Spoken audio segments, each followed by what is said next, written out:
Hello everyone, this is Swati Verma. I'm the MC today. And I hope all of you are as excited about today's event as I am. And I promise you this is one of the best and the most informative one in the series of webinars that we've planned for our members and our guests through the year. As we begin the event, I would like to welcome everyone here with us today. It is a pleasure to have you all for this Pan-India webinar to discuss the changing face of India's wedding industry, given today's scenario. It is a matter of great privilege to welcome our esteemed panelists and our moderator for today's event. I would also like to welcome the Presidium, the governing body members, Mrs. Pooja Garg, Chairperson, Lucknow Chapter, our executive committee members, members from the FLO family from all across India, and our very dear guests. At the outset, let me introduce FLO to our guests. FICCI Ladies Organization, or FLO, is the largest women's organization in South in Asia with over 17 chapters all across India and over 8,000 members. We work together tirelessly to promote women issues across all verticals of the economy. FLO Lucknow is one of the youngest chapters in the FLO family, but I believe that only makes us hungrier to do bigger and better events such as this one. We have grown by leaps and bounds in the past 5 years of our existence and are committed to working towards women empowerment and upliftment. Our motto, one spirit, one team, one goal, sums up our commitment to working together to achieve lasting results and impact. The wedding industry, one of our country's largest revenue and employment generators, has suffered the most due to the pandemic. FLO Lucknow brings to us a unique chance to talk to leaders from verticals that constitute the very pillars of the wedding industry. And we are all eager to hear their take. Without taking up any more of your time, may I please ask our chapter chairperson, Pooja Garg, to formally welcome all our guests and take the proceedings further. Over to you, Pooja.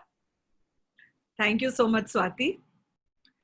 To set the context of today's webinar, let me start by explaining that the wedding industry in India is roughly estimated to be around 40 billion US dollars and is one of the major employment generator in the country, engaging the most celebrated designers, jewelers, hoteliers, and event planners to the multitude of middle-level entrepreneurs down to the micro enterprises and to the unskilled daily wage earners, all of whom are battling the uncertainties post the COVID-19 mayhem. It is this industry which has suffered the most due to the pandemic, with wedding being postponed and even cancelled. I hope today's webinar inspires ideas and discussions and shows us the light at the end of the tunnel for all stakeholders in this industry. I would now like to extend a very warm welcome to our Senior Vice President, Ujjwala Singhania, who has joined us here from Mumbai. Ujjwala ji is the Director at JK International Private Limited. Thank you so much for giving us your valuable time, Ujjwala. A hearty welcome to the Presidium, governing body members, and my fellow FLO members from across the country. Your presence in the webinar is very encouraging and gives us the strength to host such events. Thank you for being with us here today. It is indeed a very important day for us as we host this year's very first panel discussion on a topic which is foremost on the minds of a lot of entrepreneurs present here: the future of the Indian wedding industry. It is a privilege to hear from the stalwarts of the industry, each having carved out a special place for themselves due to their grit, passion, and business acumen. We are pleased to welcome our esteemed guest speakers, Mr. Amrish Kumar, Managing Director, Ritu Kumar, Ms. Farah Khan Ali, a globally acclaimed jewelry designer, Ms. Ambika Gupta, co-founder and CEO of the acclaimed event management company AQ Project, and Mr. Thomas Abraham, Area Vice President for Hyatt Hotels in South India and General Manager, Park Hyatt, Hyderabad. A big thank you to all of you from FLO Lucknow for finding time for this panel discussion. I would now like to take a little time to introduce to you all our moderator for this event. He is the co-founder and CEO of Wedding Sutra, India's leading wedding media company and the most popular bridal media brand that provides comprehensive wedding information solutions and inspirations to smart, spirited, and sophisticated to-be couples. With over 21 years of experience in digital media, he is highly sought after speaker and strategist in the wedding market. A commerce graduate and an MBA, he began his career with the Times of India Group and worked there for 4 years, after which he co-founded the Wedding Sutra. Please join me in welcoming Mr. Parthib Thayagarajan, the co-founder and CEO of India's premier wedding media company. Parthib, I'm extremely happy to have you amidst us. Thank you, Pooja. I would now request the IT team to please display the green certificates awarded to our esteemed panelists.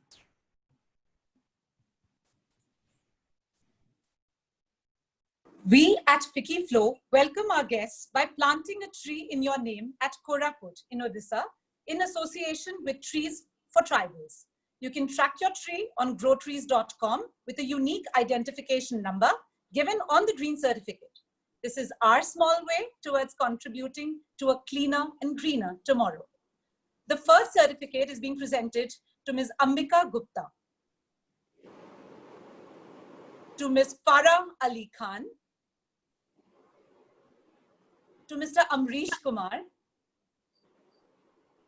Mr. Thomas Abraham, and to Mr. Parthib Thayagarajan. Thank you so much, Swati. Parthib, without any further delay, over to you to please begin the session. Thank you. Thank you, Pooja. Hello, everyone. And since our topic is reimagining the great Indian wedding, let's travel a little and let's move out of our homes right now. We want to feel as if, I know it's noon, but let's just imagine it's a beautiful evening and we are at one of the Hyatt hotels. We have a brand custodian here and I'm going to ask him some interesting questions. But Ambika, this venue has been designed by you and it's one of the first few projects of yours post-lockdown. So I will, of course, come to you soon to find out how you have redesigned or what is the theme with which you have designed this venue. And just imagine we are in a room full of, guests. Many of them are wearing beautiful Ritu Kumar saris or lehengas. Farah is there at the venue and she's very excited because she's going to be meeting many of her friends post-lockdown. And we are all right now, before we even go to the wedding planner to ask her how she's worked hard over the last couple of days, the new way in which she's worked.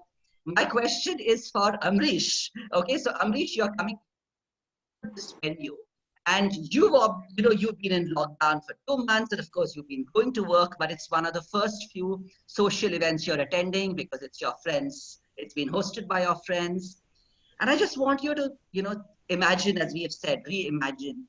What is it that you're going to first kind of do when you enter this, venue? Are you curious to know what the bar is looking like, or what is it that you're going to be doing at this venue?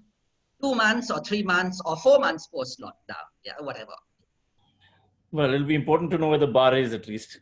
Yes. But I think what would be interesting is just to see the mood in the room, and I think that's going to be a pertinent part of this conversation, just to understand how people really are feeling post this event that none of us foresaw and none of us have ever lived through. Is there going to be a mood back to optimism? Is there going to be a mood of cautious optimism? Is there going to be a duller, more sort of a mood of more sobriety, if you like? I think that is going to be very key going forward, specifically for this conversation, for this topic. So yeah, from my point of view, I think that's what it'll be, just to try and size up the mood of people and see how they're feeling. That's a very good point. When we go in, there was something which we knew when we entered the room earlier. We know now that there is good energy, but we are just, as I use the term, a little cautious. We're going to be seeing how are really people interacting, and it's a new learning for all of us. Ambika, Many of your projects have involved a huge number of skilled and unskilled labor, and this is going to be a new experience for you. And if you were to think of one theme which you would like to work on post-lockdown in the new normal, what would it be? And let's imagine that that'll be the theme for that evening also. Hi everyone. The thing is that personally, in terms of themes, we personally as a company work on stories. So we customize an event according to a couple's story, and that's why it becomes unique. So I do think that if somebody is looking for saving money on decor, then they would probably look at more greener weddings. And that would probably be something that we would be working on. Another theme that would be coming is boho, because a lot of props rather than flowers, so that you kind of omit the transmission of diseases and stuff, because as there's so much procedure to actually procure flowers, and as we know that anything which is biologically living can also cause a lot of infection and stuff. So I think green will be a trend, and so will be props and boho. So I think that is what I would be working on. But yeah, coming to labor, it is going to be a really huge task to tell people to wear gloves and work, because the labor is trained over years to work in a completely different way, and you know how unskilled and skilled labor in India is. So I think it will be a lot about rechecking things before people come into the in the hotels there is a lock in lockout systems where you actually come and wear your badges and stuff. So I think from there itself we'll have to follow the sanitization protocol till the time the vaccines are out. I think that will be something. I'll also come to, how you are shortlisting new vendors, because you have been working with a lot of vendors, the tried and trusted ones who've been your partners for big and small events, and how you and your company, if you project, are working with new vendors, keeping in mind circulars you have received from hotels, including Hyatt. Para? Yes. It is, you are meeting, it's an evening where you're going to be meeting many of your friends after a long time, not necessarily due to lockdown, because it doesn't happen in Bombay also that you're able to meet our friends, regularly. So I would love to know from you, you've entered this room, and what next? Well, I'm this very positive person, Parthiv, and actually, to be honest, this coronavirus thing is not really affected my way of life as such, except of course I'm taking the right precautions and maintaining a hygiene with my surroundings and my staff and people around me. But I'm actually looking forward to hugging my friends. And How nice. And I know it sounds a bit weird because we are in this lockdown and we're not supposed to hug, but I believe that hugging will release endorphins, and if you feel good, you'll always be better. So I'm the kind who believes that people with health issues should be more careful with corona, because I believe, that's what I'm told, that if you suffer from a health issue, you're more prone, if your immunity is low, to catch the virus. Saying that, I think we should not live our lives in fear. Because if you live in fear, you'll never really be able to live. And we have to deal with this pandemic like all the pandemics that happened in the past, whether it was SARS, HIV, smallpox, the plague. I mean, people survived and people lived. So if you're going to stop living, we're going to actually kill our livelihoods even before we begin. So I believe that now is the time for people, yes, to take precautions, work with labor, like Ambika was saying, where you actually get them to wear the masks and the gloves. And even if they don't want to wear it, you need to explain to them that it's really important. But I also believe that we mustn't get so paranoid about catching the virus, because when you get paranoid about anything, you're going to probably get it. So I think it's important for me. I would go out when the lockdown comes out. I would definitely, make an attempt to maybe meet fewer people, closer friends, maybe smaller gatherings. I'm not so sure if hotels will be operational immediately, because people, if they're getting married, would probably want to have events in their homes, or Absolutely. in friends' homes where maybe the guest list would be 20 to 50 people maximum, where they could maintain social distancing. I also think that people will buy because, at the Hermès boutique, there was a revenge buying in China with $2.7 million worth of goods were sold in one day. And I believe that human beings have dreams. When you have dreams, you want to live and you want to, like, I am looking forward to getting out and making purchases, I'm wearing lipstick. I even wear lipstick underneath my mask, though people would not want to wear it. But I believe that, we must not stop living the way we were. We must do things for ourselves, because if we don't do things for ourselves, like we don't make the purchases, we will not even contribute. We need to contribute to the economy by making a purchase, because if you make a purchase, then the cycle goes on, because you're actually helping the economy make a purchase. I know this is recession and I know that everyone's holding on to their monies, but it's, as responsible citizens, we also need to make a little purchase. You don't have to be extravagant, but you need to keep the cycle of the economy going, because if you don't keep the cycle of the economy going, you are actually going to sink deeper into recession. So I say this to everyone who's listening, that, yes, maybe your purchases will be more meaningful as far as jewelry, as far as clothes, as far as, home items. Maybe you won't waste, but maybe you should look at brands that are offering more meaningful things. Look at brands who are conscious as far as sustainability, as far as recycling. So, don't go by, brands that are propagating too much plastic.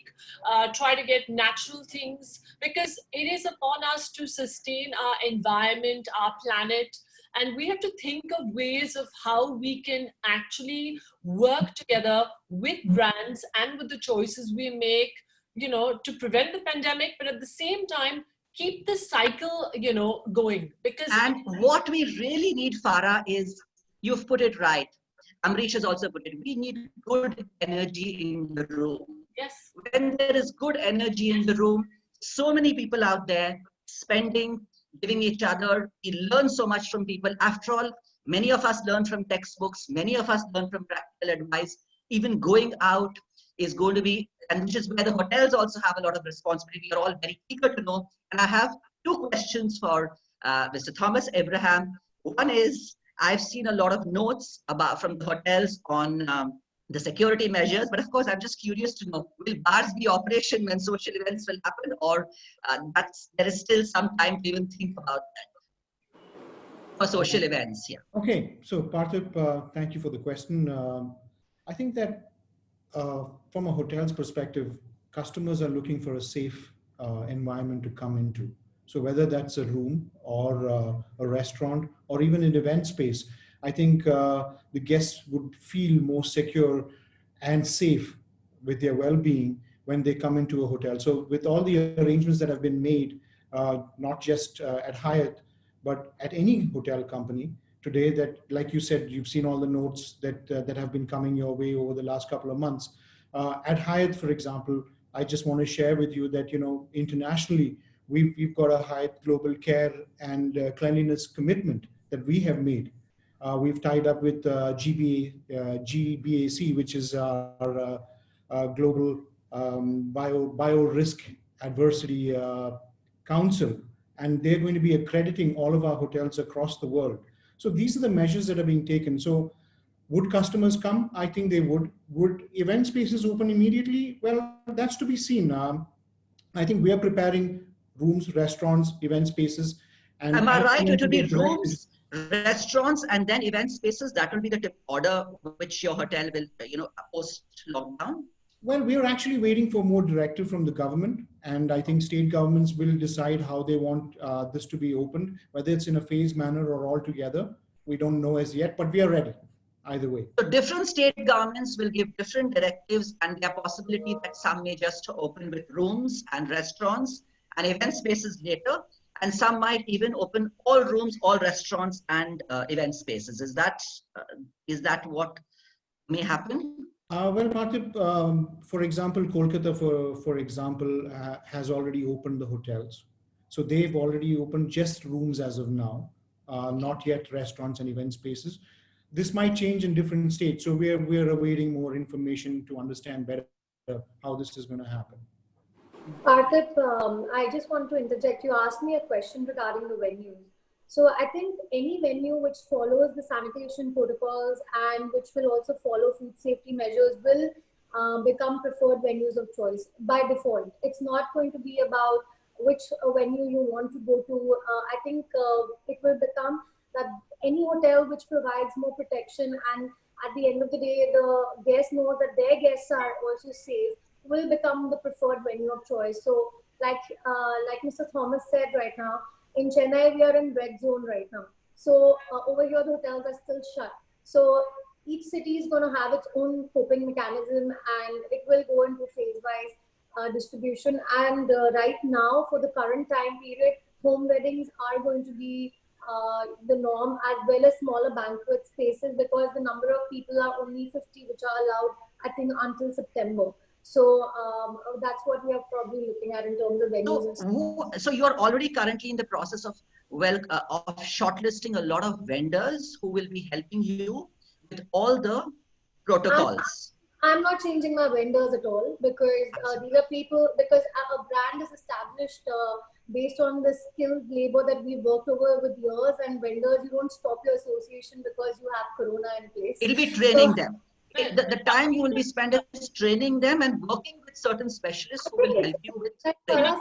Partip, I just want to say something adding to Mr. Thomas. So my friend lives in France, and she was telling me that the restaurants have opened out. And of course, what's happened is a restaurant that probably seated about 50 people now is probably seating 20 people. So I see that's the way forward with India as well. With hotels, they would probably have, more distant seating, and that would be the way. And I think eventually, I'm very optimistic about the fact that this will probably be a way of life in the next 3 months to 6 months to maybe a year. But post that, this is going to pass. We just have to maintain a little distance till we contain the virus, and we can make sure it's not multiplying. And I think hotels have great opportunity later, because honestly speaking, I'm dying to get onto a flight. I'm dying to go on a holiday. And so I will definitely visit a hotel, and I will definitely go on a flight. No, you're absolutely right, Farah, because I think in Dubai, for example, it's 30% seating capacity. In some parts of Europe and America, 50. So I think what is important is that social distancing is the new norm, and it will obviously be at restaurants or in the lobby of the hotel, in event spaces, everywhere going forward. We've spoken about travel. Sorry, go ahead, Ambika. And then I was just adding to what Farah said. I completely believe in the law of positivity and law of attraction as well. And I recently just done a video talking about the fact of every person who is a business owner here or in jobs. I just feel, so many things happen to us. Modi government is used to announcing things, at the spur of the moment. But at the end of the day, we've all coped through a lot of tragedies, a lot of devastating things before. And weddings is such a beautiful coming together of, loved ones, and it's a celebration. So which is why I personally feel the virtual wedding thing will not work in India. Yeah, it has to be about whether you do it at home or a hotel or a farmhouse. But I have to interrupt here and say that in today's environment, right now especially, with the migrants who are starving and the poverty around you, I don't think anyone in their sane mind would splurge on a wedding and Instagram it or Facebook it or show it, because it would be firstly horrible to do that because you have people starving. So I think people will probably celebrate, but will have weddings that are private, that are not public, because at this point of time, it would be very, it'd be inappropriate to display your wealth. It will be intimate, it will be exquisite, but it will be inappropriate to do something which is on the lines of magnificent or spectacular or big fat. I think we all are talking about things which are going to happen only post September, October, because I think by that time things will settle down. So the wedding season back from November, December should kind of see more, in terms of spend or whatever it is. But before that, it's not going to be there for sure. So, Amrish, I would love to know about the plans for Ritu Kumar, because you're a brand, which has been established by one of the most well-respected designers, synonymous with handcrafted luxury, from heirloom saris to accessories to even new homes. You also have a whole line of stuff on new home accessories, right, Amrish? Yeah, that's right. Tell us a little about your plans post-lockdown. What is it, in terms of whether it's the stores or e-commerce focus? It's a complex thing to know exactly what is going to transpire, and we're going to have to react to conditions as they present themselves to us. Absolutely. At the moment, the conditions are very uncertain. We don't know how the market will respond. We hope there will be a bounce back, but we don't know how high the bounce is going to be. We don't know how long it'll be sustained for.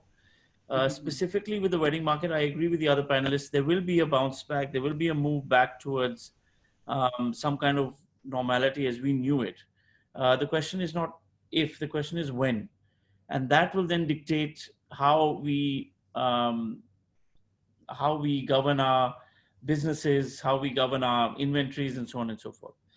I do believe, though, that the wedding industry sadly has been buffeted by a few shocks over the last few years, and this is just now added more fuel to the fire. I mean, we started with demonetization.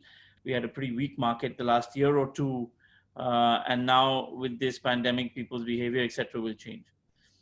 We expect, but again, this is nothing more than guesswork. We expect there will be a move for people to move back towards things that are a little more timeless, that have a slightly higher mandate on things like quality, a higher mandate on, as you said, the heirloom aspect to what they buy. And this is across the board. It's not, I don't think this is just pertaining to the wedding market, but there will be some element of rationalization that is going to come into purchases as a whole. So those are the trends that we expect will come in. And so we'll have to react to that vis-a-vis the kinds of things we produce. That is a medium to long term. In the short term, I think sadly it's a wait and watch. At the moment, absolutely, our production has pretty much stopped, and there's very little that's going on, and that is hugely crippling for the masses of the industry and the masses of people, the artisans, etc., who really build, who are the lowest common denominator of this industry. So that's, unfortunately, that's the sad truth of the matter at the moment. And so a lot of stuff in terms of how many stores you'll open, when you'll open, the stocks, the promotions, whatever is to be done, we just have to wait and watch, as you have rightly put it, because we have to see. The stores we will open as soon as we can open. That's not something that is in question. Of course, everybody wants to get back to some kind of normalcy.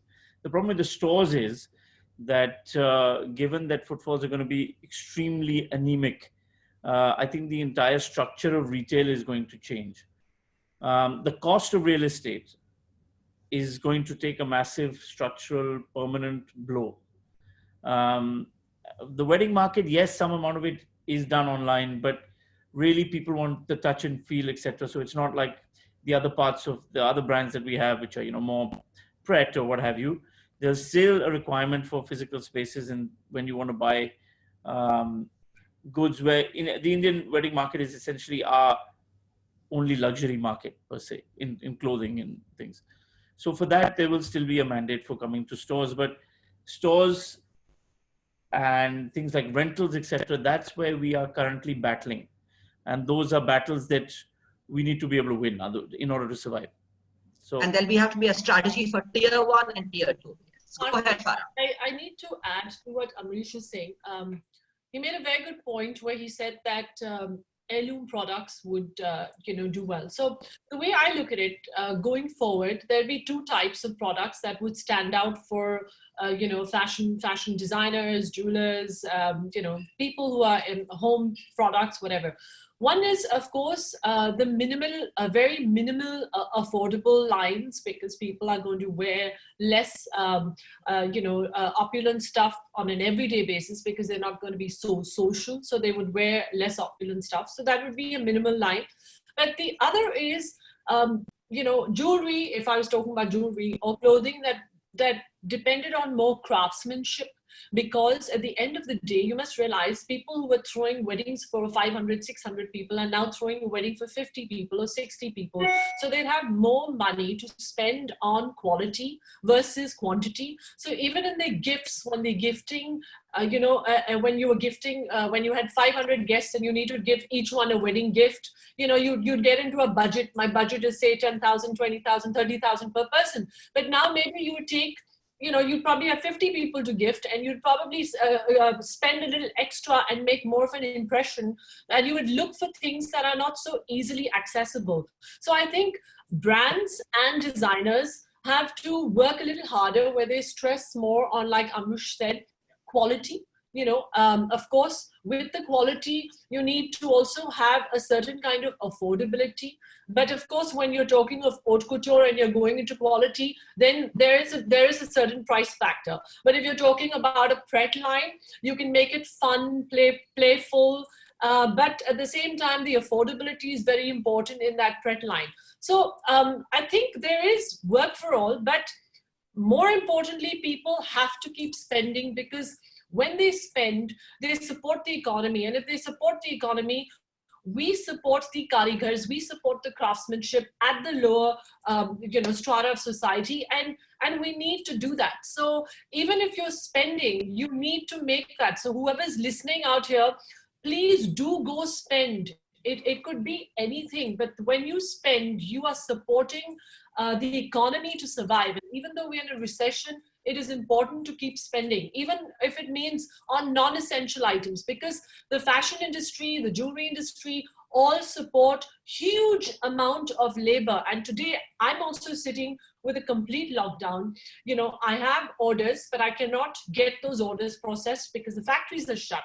The migrants have disappeared, and we need all these people because we don't know what is happening. No, and also on this, Thomas, with the MICE, which is meetings, incentives, conferences, exhibitions, also the whole face of it changing, I'm sure the hotels are really looking forward to weddings and social celebrations to bring the energy and billings back. Well, actually, I've been doing quite a bit of reading, and I'm actually very excited with what's going to come our way. It's maybe not immediately, but I think in the near future. With the fact that people are going to be concerned about traveling abroad, I think a lot more travel within the country will begin, and that includes weddings as well. I think a large number over the last 5 years, a lot of people have been doing weddings abroad, and that numbers has only increased. Destination weddings, Indian destination weddings, for example, in Thailand, average about 400 every year. Absolutely. They were they continued from 2010 onwards, even the Middle East came up. Correct. And there were other destinations, an average of 300 to 400 weddings were happening in Thailand every year. Correct. Yeah. So besides Thailand, you're talking about Turkey, you're talking about Africa, Middle East, and many other countries. So I think the opportunity for us now is to be able to relook at this whole wedding segment and understand what potential is there for us, whether it starts small and then scales up through the year. I think the opportunity for all our hotels across the country is to create great experiences and to provide that niche for customers to want to come and do weddings at various destinations, whether it's in the city or at resorts or unique locations. People are looking for unique experiences. They want to tell a story. I think the millennials want something special and out of the ordinary. And I think that we have that scope to do that. And with everything that's going on in the country, we have great opportunity with Indian weddings. And me and Ambika were talking about this. There may be a lot of, in the whole wedding month that we've been telling emerging wedding professionals also. This is a great time to just learn how one has to redesign the Indian wedding, the experience you offer, and not just in the wedding industry, for MBAs, for design students, because you're right now, every one of us are learning, right, Farah? And exactly as what Amrish said, there are a lot of things we can do research, learn from each other. And Ambika, I'm sure a lot of wedding professionals are reaching out to you for advice, and this is not just wedding planning, but across verticals. What are you advising them right now? Well, I've consciously stayed away from live because I don't want to talk about the negativity of Corona. That's just my way of thinking, because the more I think negative, I attract it. But in terms of advice, I think, honestly, sanitization is going to be the main thing, and that's going to be there even in 2021, because the paranoia around it is going to be there. But I also feel that people will come back together in terms of celebrating, and that's like in our core, like even in Indian core and across the world. The idea of weddings today has become that we interact with people who we don't interact with, or get to meet every day. It's a coming together of people from extended families, and it's just a whole lot of celebration. So yeah, they do. So Destination India will be the theme for 2020, whether it is. Yes, for sure. Whether it's, some of your clients have beautiful homes, how do you really work around it, the spaces there, hotels, of course, or farmhouses, close by. Yeah. See, Delhi, if I look at Delhi as a market, Delhi's always been about the farmhouse wedding, right? It's always been about Chhatarpur farms, and it's like that. So each city will work differently. For example, Chennai is more about banquets because it's really hot here. So it's all about, going into hotels. So over here, what I see is that over here, it's all going to go to home weddings, and a little bit of smaller banquets which are only made for 100 to 50 people. Those are the ones which are selling at the moment right now, because they also abide by the government regulation.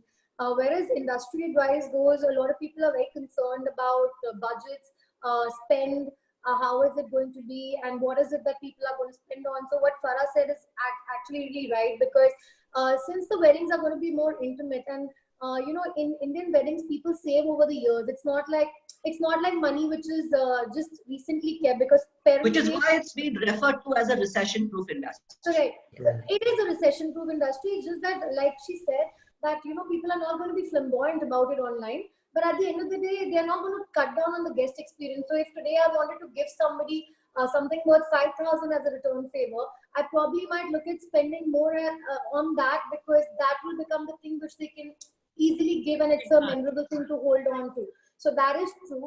Whereas decor is concerned, people who are like somebody who is into a lot of decor, or somebody who really loves it, is the one who's going to spend on it. The other ones, we will also find clients who will say, I want to spend minimum on this, but I want to probably spend more on the guest experience and more on the food, or more on the entertainment part of it, which also is very subjective now, how entertainment will happen, because maybe sole individual artists will be preferred over groups, because again, till the time the vaccine is not out, that is going to be, because if it's 50 people wedding, you can't have a 7-member band. You understand? So it's going to be probably a soul singer who's going to come. Or the Sangeet will be split into 3 events, one for his friends, one for, so those are little things which. I have a lot of queries which are coming in, to be honest, where, say, I had a bride who is actually an influencer here.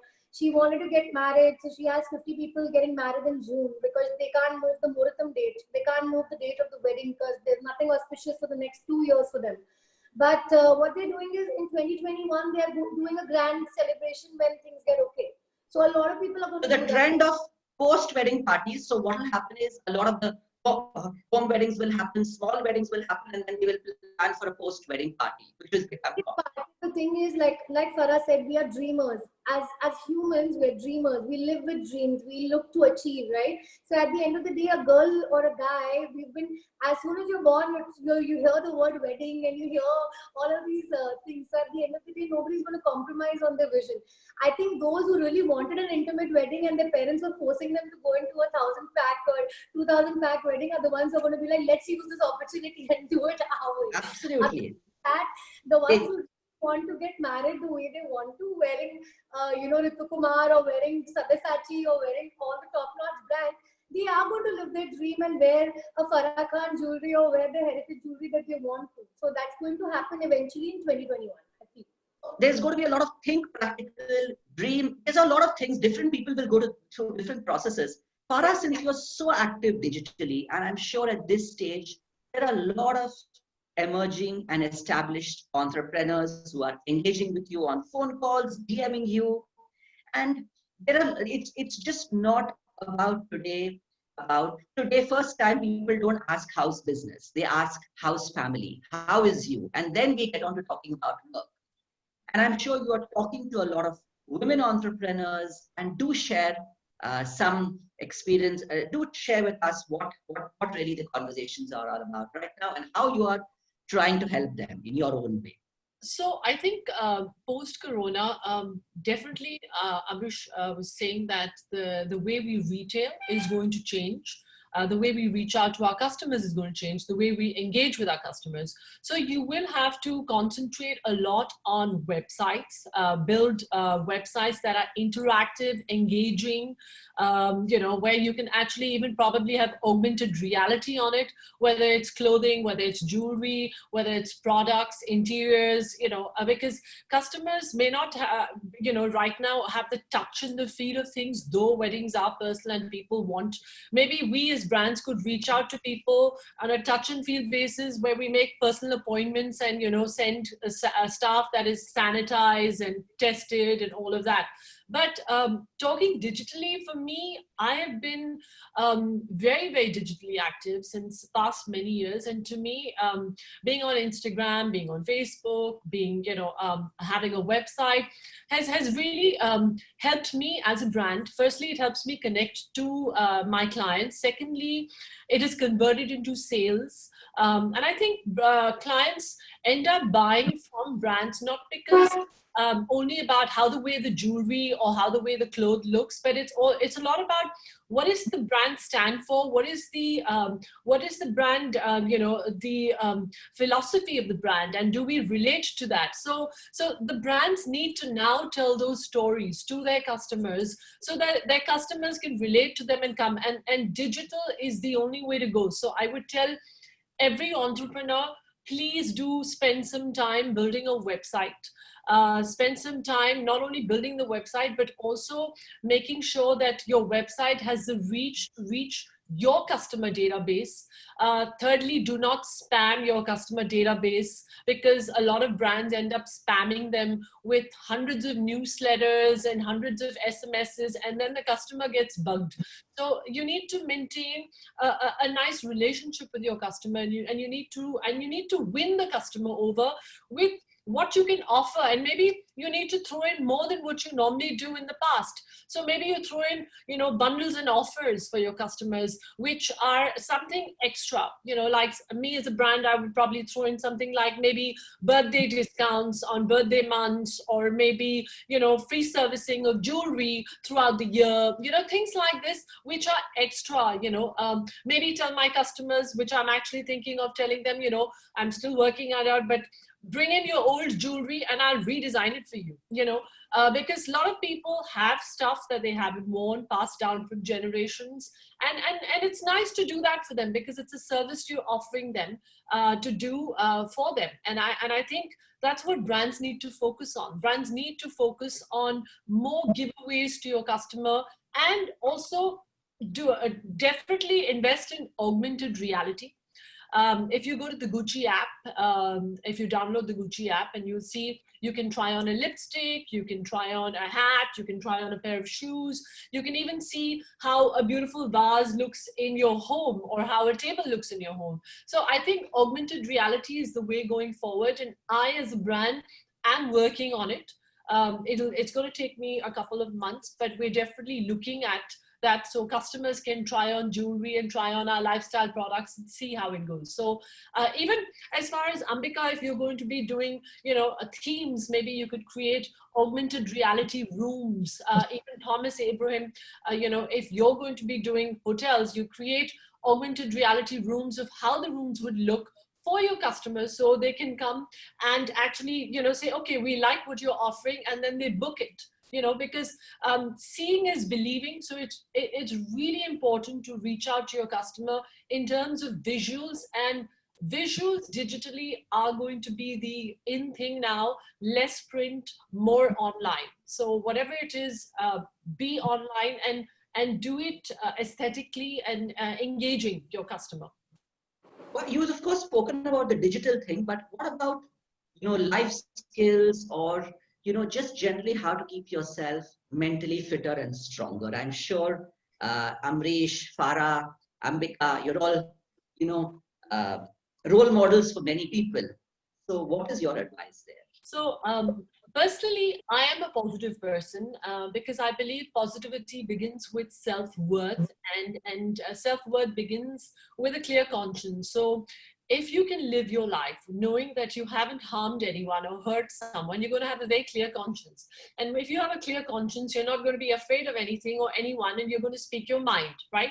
But seeing that, you also, besides having a clear conscience, you need to be physically fit. So you need to take time out to be physically fit. And I don't mean being a model. I mean physically fit for your own body type so that you can do normal chores in a day without going ooh and ah, because our body ages, and it's very important to be physically fit so that we can feel good about ourselves. Because when we feel good about ourselves, then we can help and assist our loved ones. If we don't feel good about ourselves, we're never going to be able to do that. So for instance, like, I'm all dressed up and you probably think it's for the webinar. No, but I'm dressing like this every day. I put lipstick on, I put an eyeliner on, I wear jewelry, and I do it for my self-worth, for me to feel good, not because I'm trying to show someone outside. Maybe there's, days in the last 2 months, very few people have seen the way I look, because I don't post pictures every day on Instagram, but I'm doing it for myself. So it's important to do things for yourself. And the third thing I would say, again, because we're all the time on screen. Being on a screen all the time can also be damaging. You need to connect to the universe. You need to meditate. You need to pray, whichever language you want, whichever way you want. And you need to acknowledge gratefulness that we are so blessed. I wake up in the morning, and before I open my eyes, the first thing I think of, I have a loo to go to.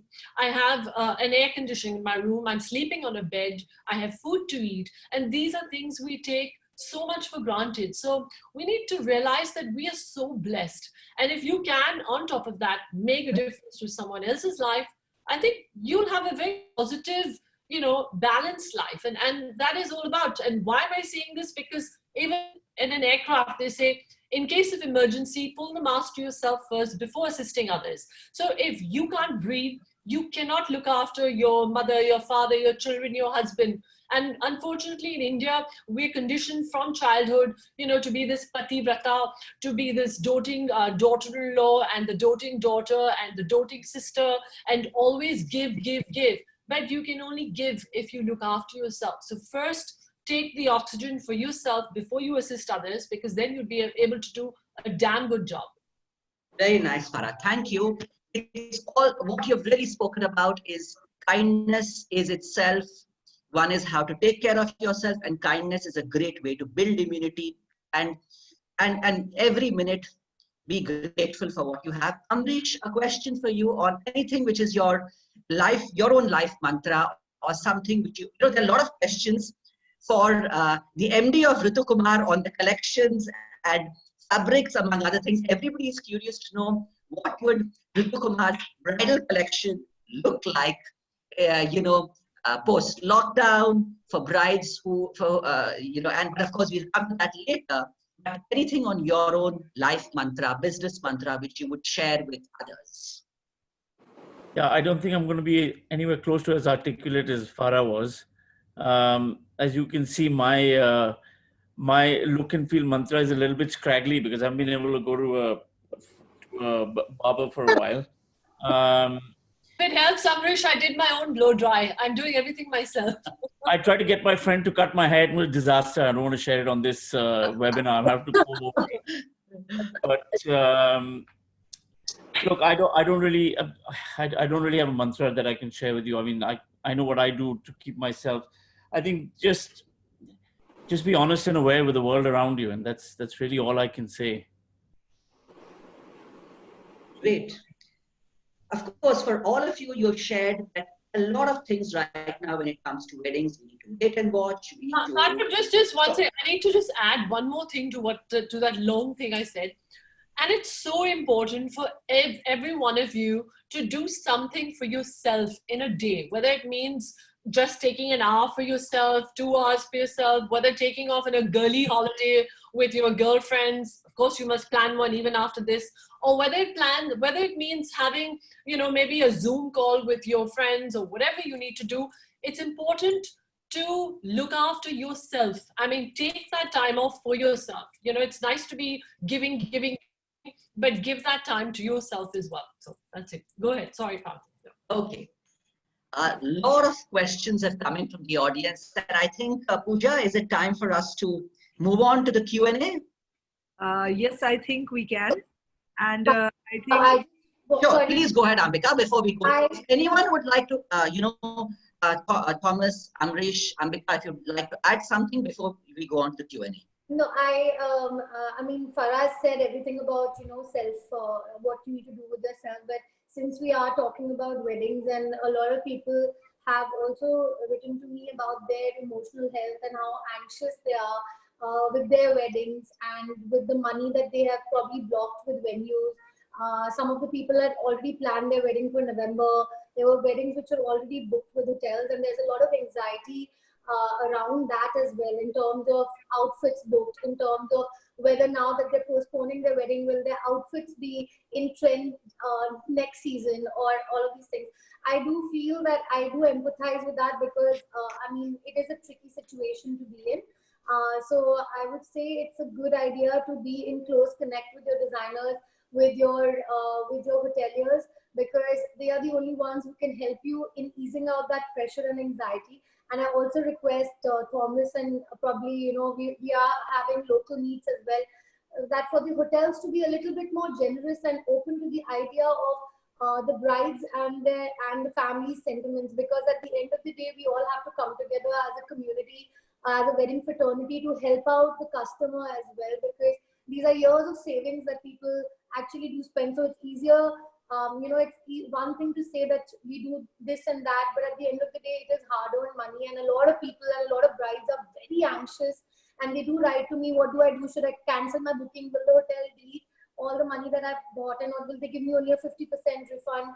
Or if I want the desired date later on, will I get the desired date or not if the hotel is already booked? So I feel it's very important that all the people who already have bookings with you, Thomas, or even with brands like Ritu Kumar, and if anybody has a booking, it's very important to reach out to that customer base and help them ease out that pressure, or allow them to rebook, because that's really turning out to be something where the brides are going a little bit helter-skelter. And you can also, now is a time where it's said that really the government cannot. There was a time when people, the hospitality industry was looking to the government for certain, whatever concessions. Now it has to be self-help is the best help. Together, how do you work with your partners to get life and business back? Honestly, I really wish there was somebody on the government from here, over here, that we could talk to. Because they won't be there. They have a lot of the guidelines are so there was so blurred, because at the end of the day, a landlord, like I'm facing this thing right now. I actually have my office right next to Ritu Kumar in Chennai, and my landlord is actually like, see, there's no guideline. So a person might offer you 20% discount on the rent. Another person might tell you that we want the full rent, but we're giving you 3 months time period. So the government really needs to help out even the landlords, even the tenants, because at the end of the day, a landlord can also not suffer, right? At the end of the day, it's business for everyone. So the guidelines which are there are completely haywire, and one of the reasons why this whole chaos is happening is because the government has not been clear on actual guidelines for business owners and for people who are professionals. So I think that is a completely different segment. That's a different subject altogether, with all their constraints. Please go ahead, Farah. I don't want to talk about the government, because they keep on changing their stance. So let's forget about it. Let's talk about the wedding industry. So one of the panelists had written that just because the weddings are going to get smaller, maybe the bridal jewelry and the outfits, I think, will get more elaborate. It will, because I believe that people, when you spend on a wedding, it's to even be in a picture that you showcase to your children 20 years down the line, and you want to show your grandchildren how you look like. So maybe people will end up spending more on more elaborate jewelry and more elaborate clothing for weddings. So I don't think that is going to, stop. But if I read a very interesting article that I read in the Telegraph UK, where a lot of customers were actually spending large amounts of money in jewelry and gemstones, in UK.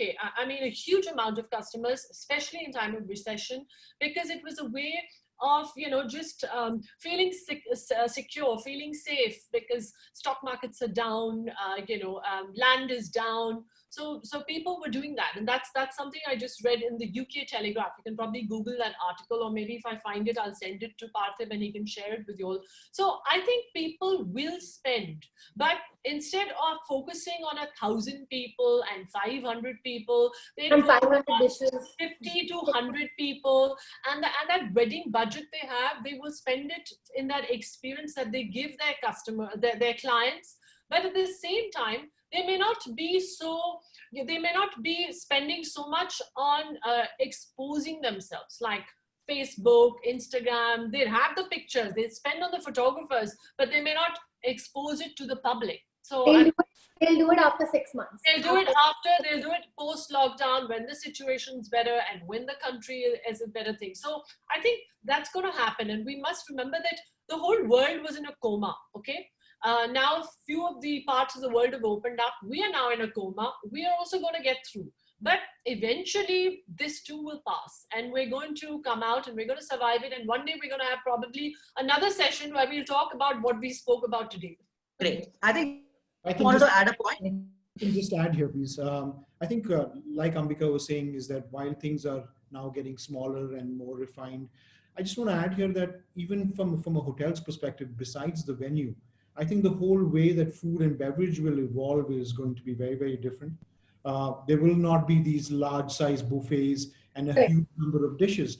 Things will evolve to be more, elegant, much more pre-plated, smaller portions, individual serves, live stations. There will be less is better. But I think that's where the opportunity lies for us to be able to showcase what we can do better in these very different times. And as you asked me earlier, what comes to mind, during this post-COVID situation, and I just wanted to say, out of adversity comes opportunity. And I think that with what will evolve over a period of time, all of us will adapt and evolve, and our guests will be fine. I think going forward in the next couple of months, things will change, and we will get over this.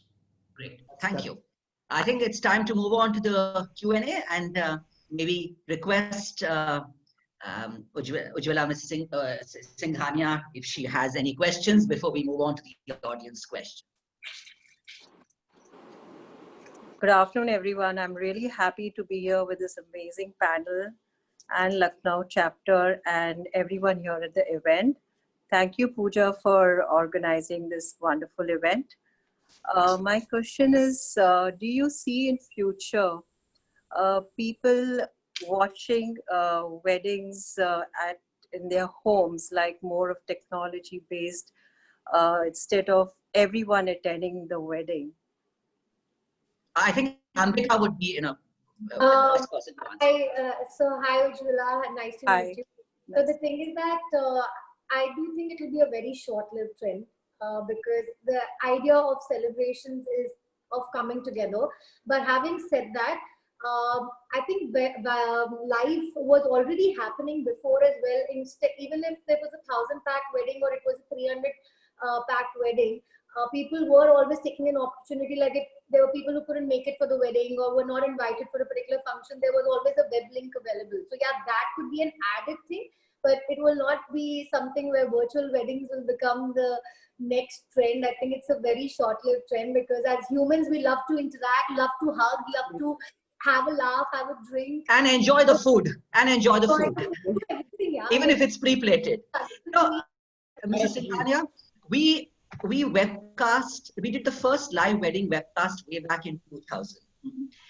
And of course, some very cool, young kids came and saw what we were doing. But I must say that the last 2 weeks, the media has really gone gaga about virtual weddings, and I think it'll probably last for another 2 weeks. People would, and you know, Indians know how to organize social celebrations in their own home, whether it's a small home or a big home. If you have a small home, your neighbor's home becomes your home, and you find a way to improvise. Because at the end of the day, parking lot becomes a venue. Biggest challenge Indians have is social distancing, and to be honest, that's something we will have to live by and eventually go past. So saying that, all the social distancing is nice, but I think eventually we're going to come back to our normal ways eventually. You know, till the time you don't on dhol and you don't do all those things, it's not an Indian wedding. Like I mean, I can even ask the question to Pooja, because like she has she has a daughter as well. If it was a dream wedding, would you do it as an online wedding? Would you? Never. Yeah, that's the thing. Like if I have a daughter, I have a 5-year-old. But I would never even think of it if she ever wants to get married and think about a virtual wedding, not unless she really wants it. But that's not how celebrations are. So it's going to be a very short-lived trend. There's a question from Devanshi, and she's asked everyone. She says, do the panelists think that while the bigger players in the wedding industry will be able to survive the pandemic, the smaller players, those working at the local level, will succumb to the recession?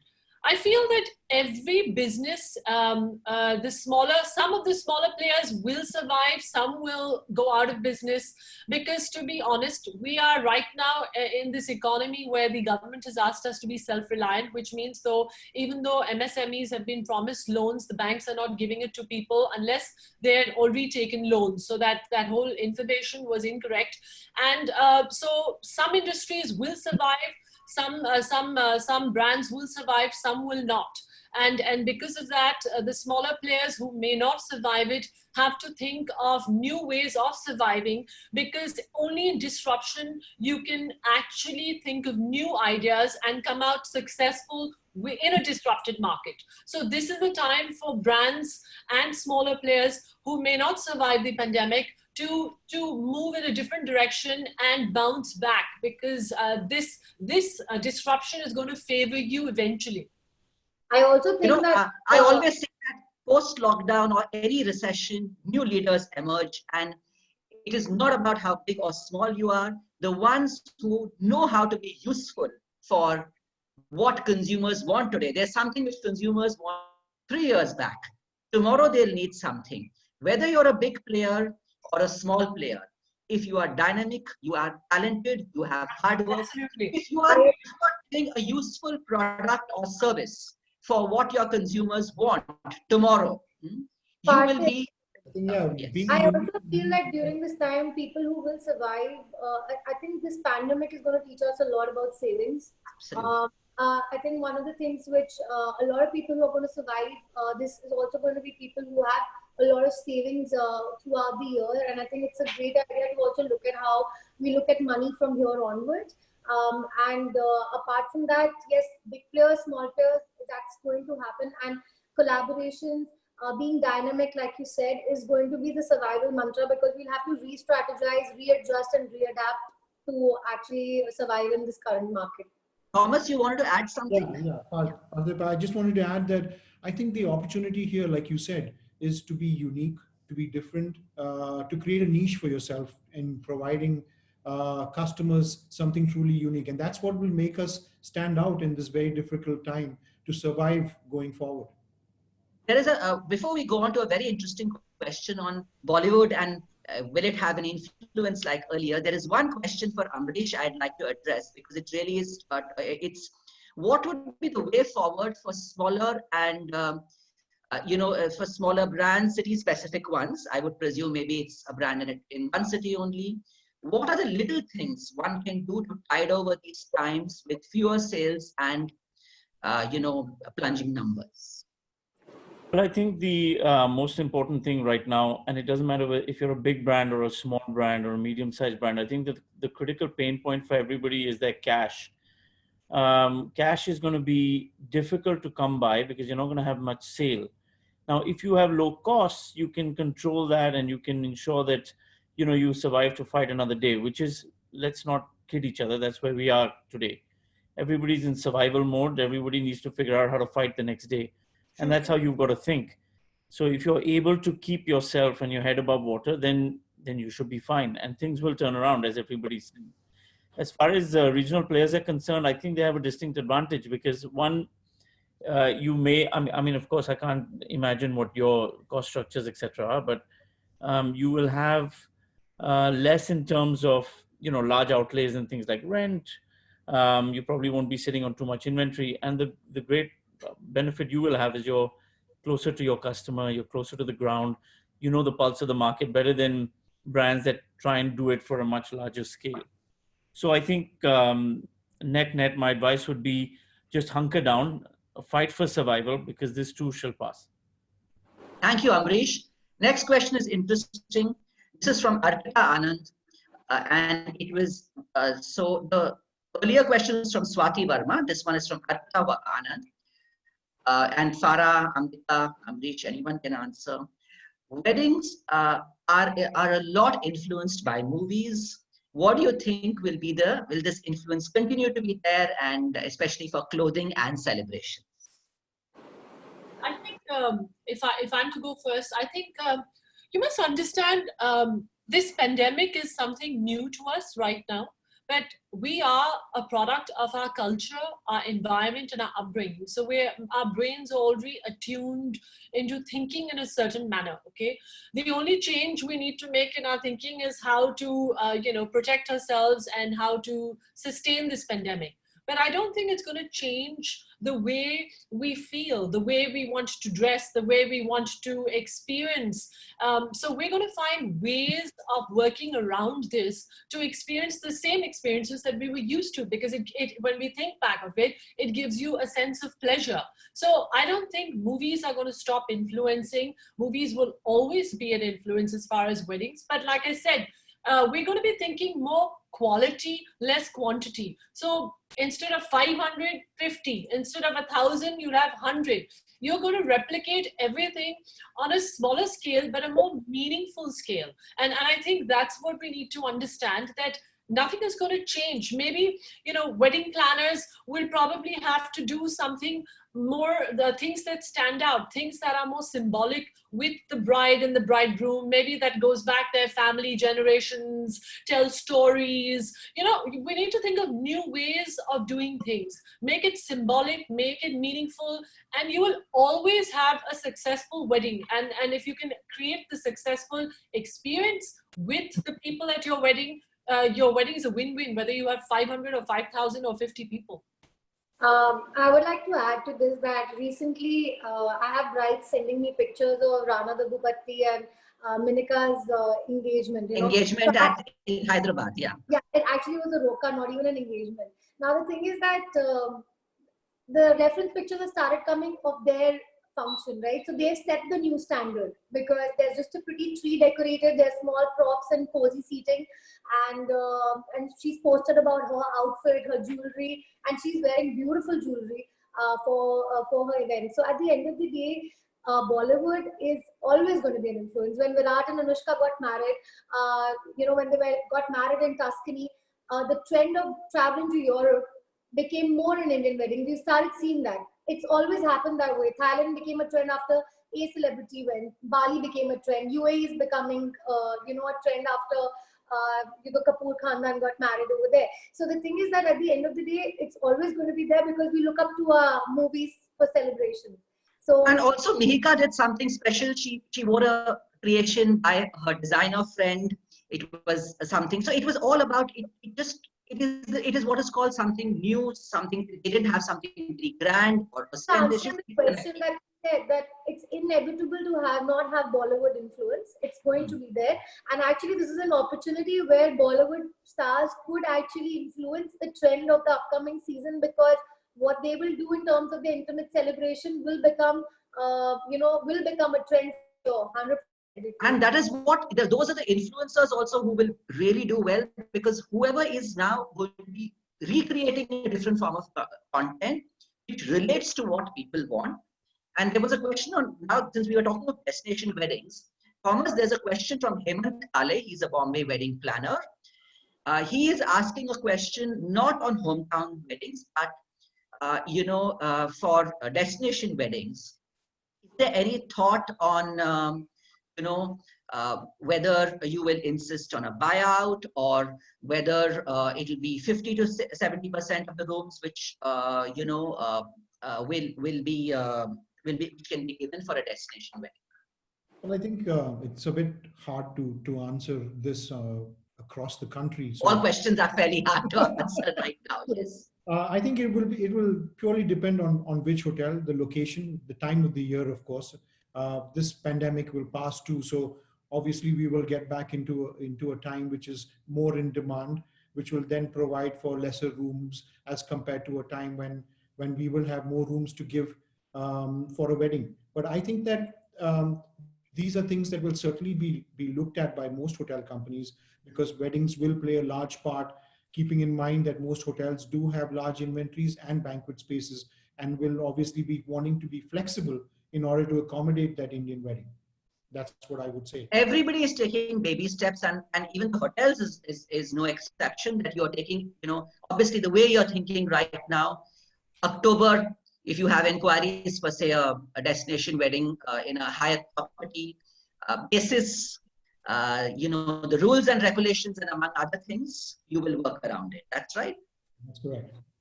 We can have one or two more questions. And there's a question for Amrish, and it's a fairly long question. It's from Manisha from the Amritsar chapter. She's a fashion entrepreneur and into bridal styling. So her question is: all the summer weddings have been postponed to winters. Now the dilemma of the brides is the fabric of their outfits. What would you advise to go for if she's having a winter wedding?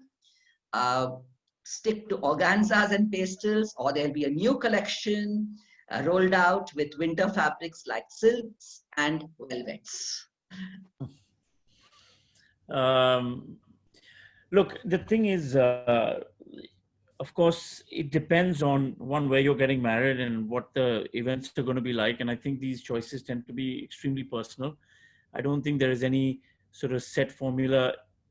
There are people who prefer one thing over the other. The only thing where we come from as a brand is that our aesthetics tend to be classical. And I think that works very well. Aesthetics wise, I think classical works very well for Indian weddings, because essentially that's where our great craft tradition comes from. And if you've got that element to it, then I think you're fine any time of year, etc. If you haven't already planned your wedding, then you've got an opportunity to figure out what you want to wear all afresh. If you've already bought your trousseau and you bought things, then I wouldn't worry too much. I'm sure it'll look spectacular no matter when you have it. That's very crisp, Amrish. Thanks for answering. And we now move on, and this is very interesting. There is somebody who's asked a question, Minika Garg. And if there is one cut in expenditure, so for example, you're not inviting a lot of people, there are chances that, you still make them feel very special with gifts. So Farah, I think Farah has also ventured into the gifting space also. Yes. So, so her question is that due to travel restrictions, do you see a large number of gifts being sent out to all the invitees that the family would have liked to call, which means these are people who are not invited? And now that you can't really spend too much on celebrations, do you really see, and maybe the question I would really like, and what do you think about the concept of wedding gift registry? So it's a very interesting question, and I was reading it as well myself. It's a good idea to think of wedding gift registrations, because gifting will become a bigger portion, because if people cannot invite you and host you for 4 or 5 days and take you to a destination wedding, they may just want to make you feel special by giving you gifts that make you feel that you're really important to them. So I think, yes, we must look at the gifting, how we package it, what is it symbolic, is it meaningful? Also, wedding registrations, registries for gifting. I think all brands should focus on it on their websites, offer it to their customers, that in case tie up with wedding planners, wedding consultants, and definitely offer that on your website. Another question in relationship to this was, there was someone called Mohit who, I think he asked this question twice. Do you see a change in destination like Central Asia where there's no COVID versus other places where there's COVID as far as weddings? I just want to say that going to that destination in Central Asia is maybe going to make you reach, contract COVID, because you need to get onto an aircraft, you need to pass through terminals, airports. So maybe right now, India will become your wedding destination more than an international destination for the next 1 year. And believe me, I've traveled the length and the breadth of India, and I have seen the most beautiful places. So if you really want to look, you would find the most amazing wedding destinations in India. We don't really need to get out of India. I'm looking forward to attending a wedding in Lucknow. I've never been to Lucknow, Pooja. So hopefully all of us, if either we will have the next FICCI FLO event in Lucknow itself, or I hope I can, experience the hospitality and food in Lucknow. Absolutely, absolutely. You have to visit, and you're more than welcome anytime. Parthiv, I've traveled over 40 cities in India, and I want to tell you that each city is so beautiful. Even my experience on ground level with various people. One is, you'll be surprised that India, at least the India I know that I've traveled to, the women are so excited about, about what's happening in the world as far as fashion and jewelry and luxury. And they're so interested to own those things. And the internet has made it so much easier for people to connect with the entire world. So when you go to these 2nd tier and 3rd tier cities, you'll see that women from these cities are today as fashionable as maybe the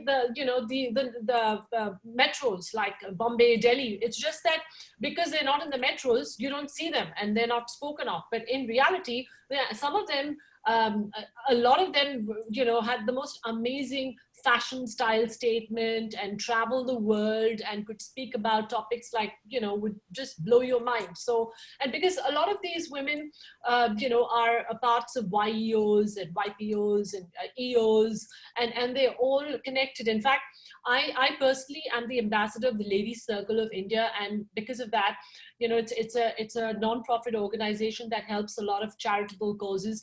I have traveled to various cities because of that and interacted with everyone where I've actually done a jewelry show at those places.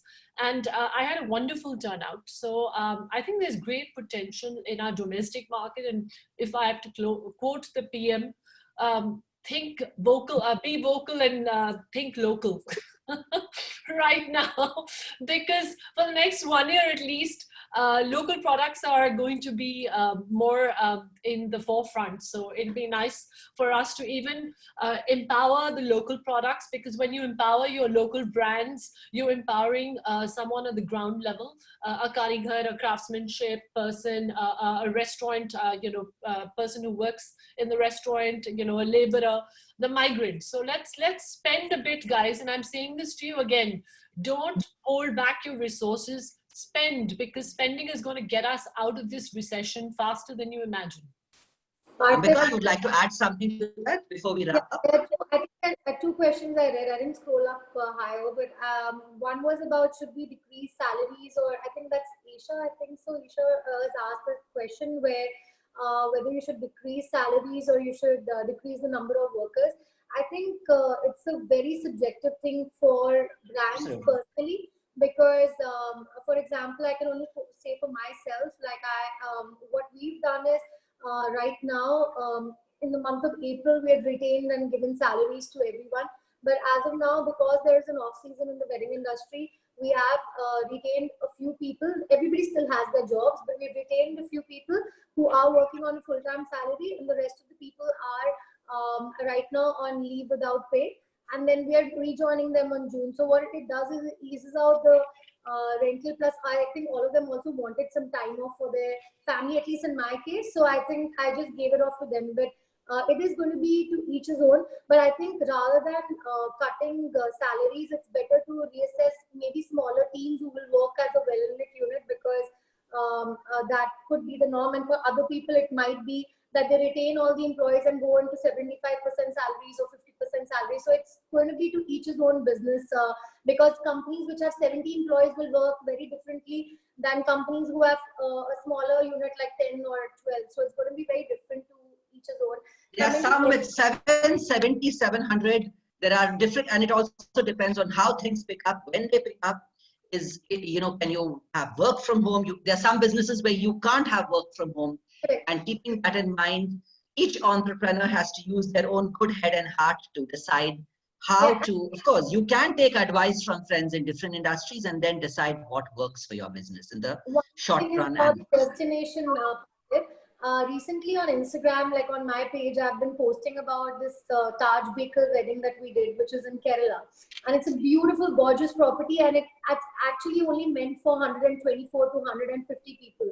And actually Jan beginning to March, we did a lot of destination weddings in Udaipur, in Goa, in Kerala, in Trivandrum. And all of these weddings were so beautiful because the unit size was only 150. And they were so intimate.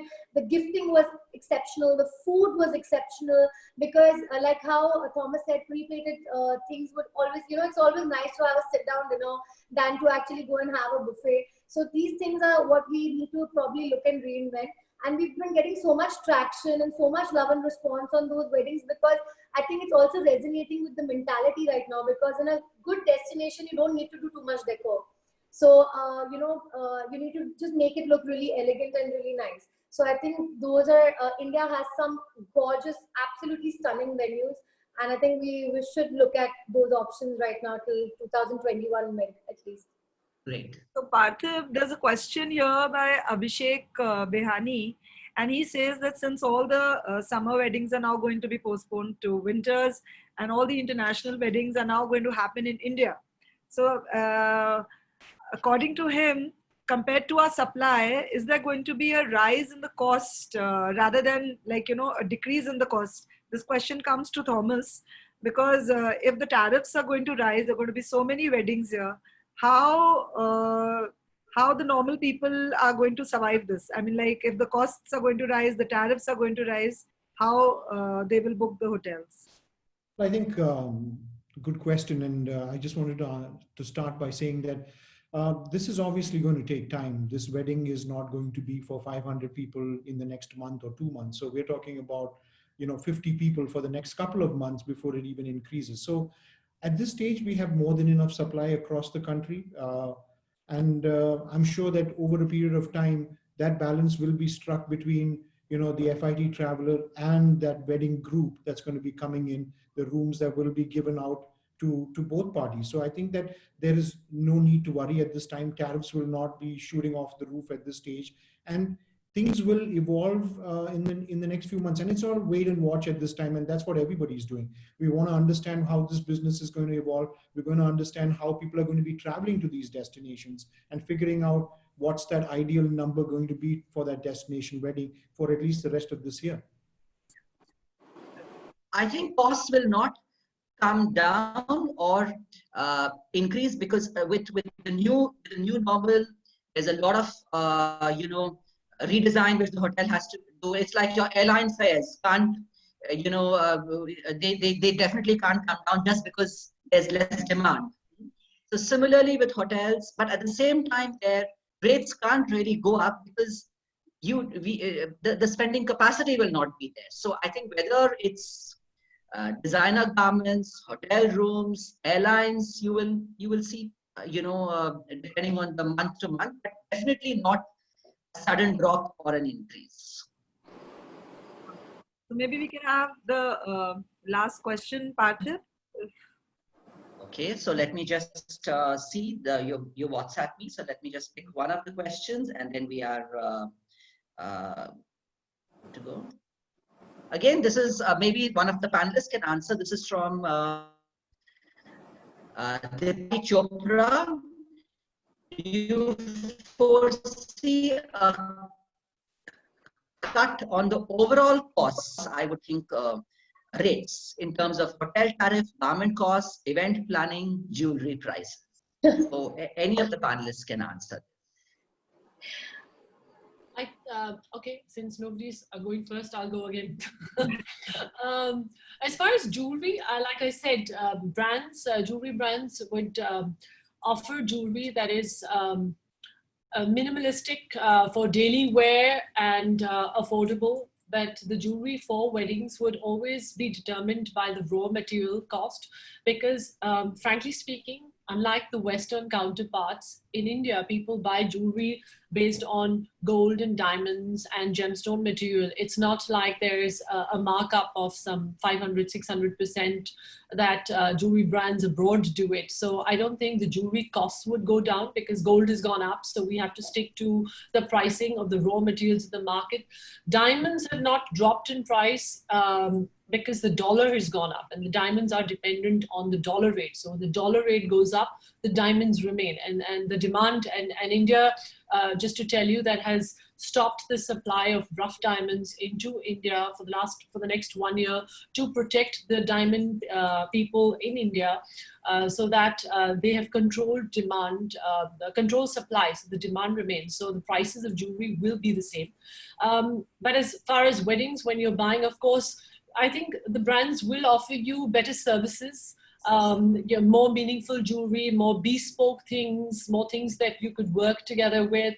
But as far as raw material, I don't think jewelry would be affected, only because our prices are determined by market prices, and it's not something that we add. Even though I'm a designer brand, if you actually take my pricing and you check it out with your next door jeweler, you would find the same price thing, because unfortunately we live in India where we can't do it. Whereas in clothing and fashion, it's much different compared to the jewelry market in India, you know. Okay. Anything else? Amrish or Ambika, I think Thomas has already answered this. Amrish or Ambika, would you like to add? Amrish?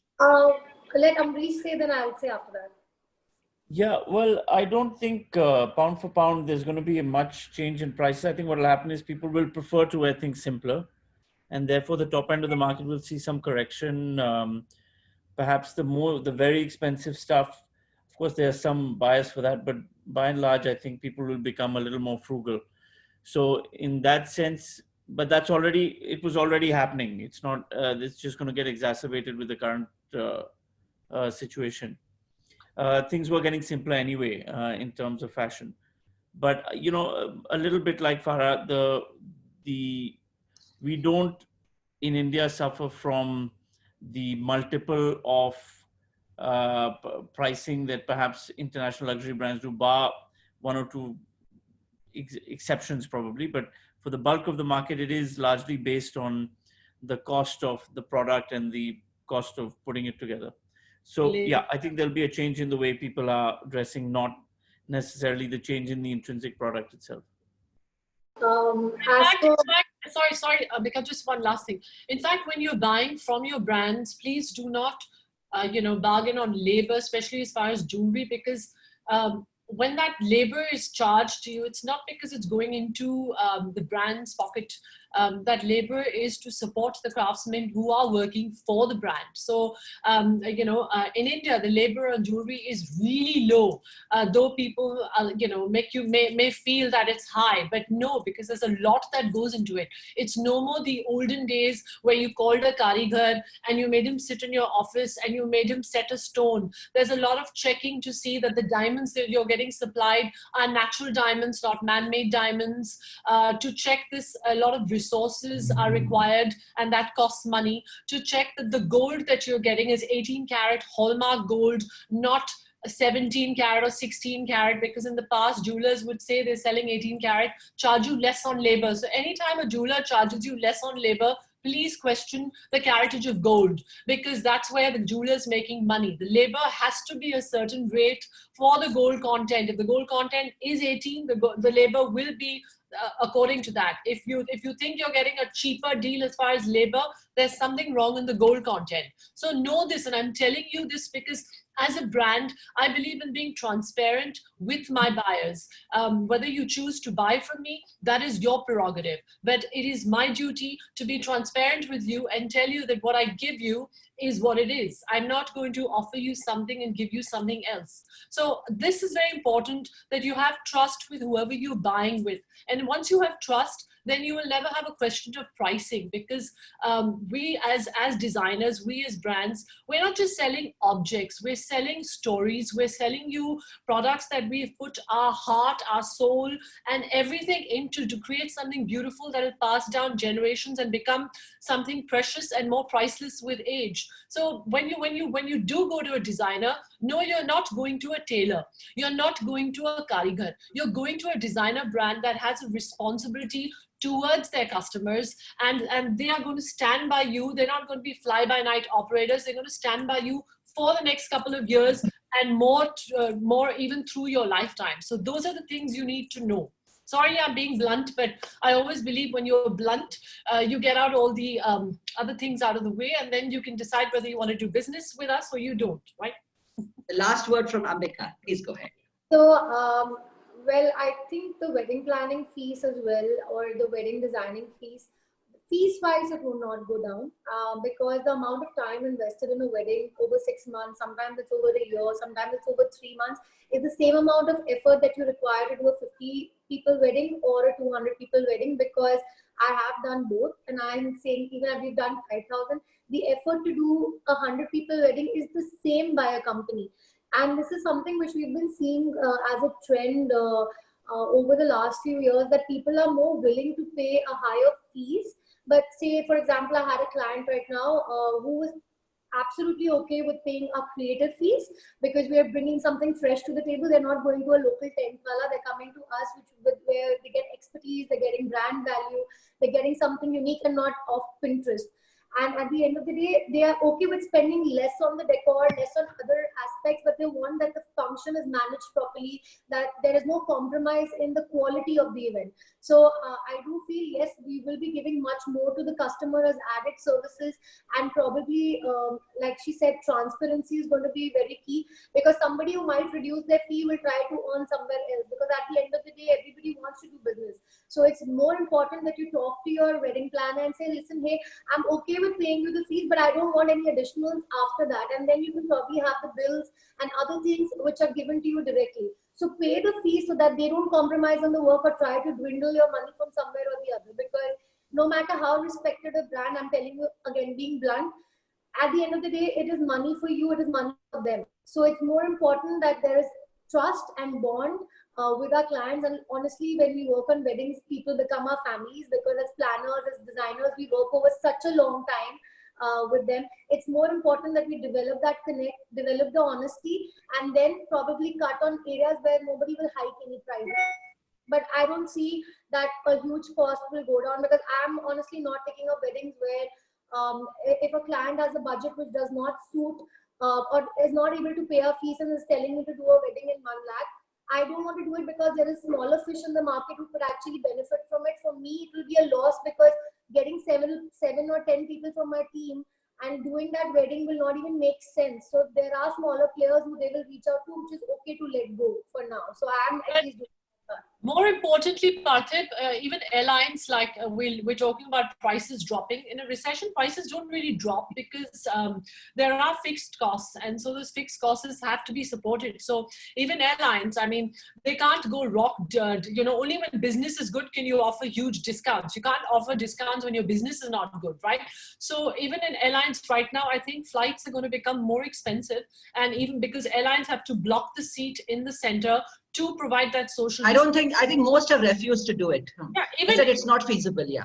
Even restaurants, if you're going to accommodate 30 people in 100 capacity restaurants, you're going to charge a little extra on the food, because you're. And Bombay rentals. If you're in a place like Bombay, you've kept in mind 100-seater and you've got to run a 30-seater. It's not even viable. So some entrepreneurs may just take a decision. Let me close it down for a year or two.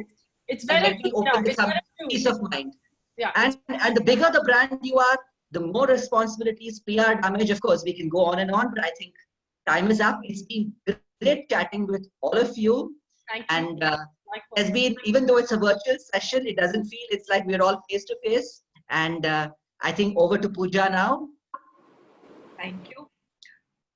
So I just want to firstly thank all of you. This was a wonderful, wonderful session. And I'm sure all of those who've been listening to you have greatly benefited by your advice. Also, I think you've given us enough food for thought today. And the bottom line is sustain, adapt, and evolve.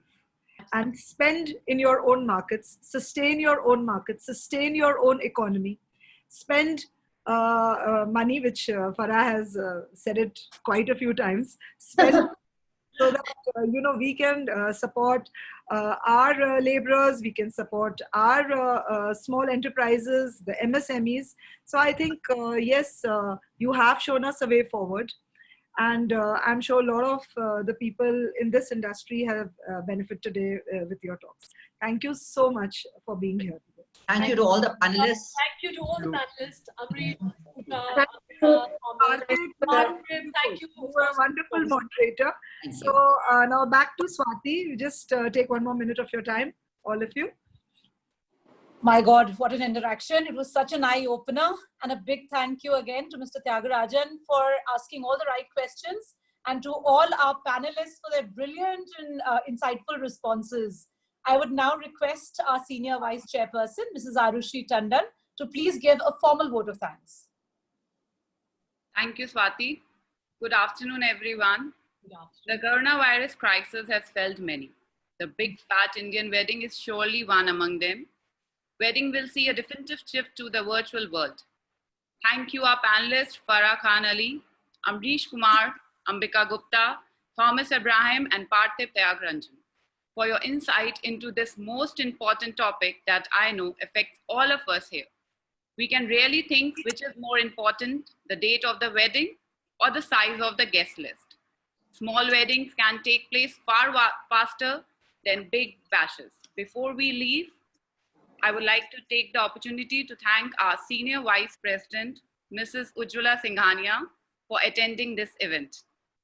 I would also like to thank our truly outstanding chapter chair, Pooja Garg, whose leadership and vision guided this webinar from day one.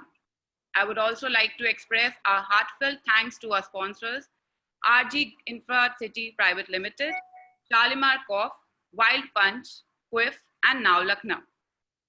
An event like this cannot take place overnight. The wheels start rolling weeks ago. We have been fortunate enough to be backed by a wonderful team. Thank you, our event and registration team, our MC Swati Verma. Big thank you to Dipali Chopra and Anju Narayan for taking care of questions from chat box. Thank you to Devanshi Seth for handling our social media. I would also like to thank our FLO members from Lucknow and other chapters too. Thank you so much. Great. Okay, bye then. See you soon. Let's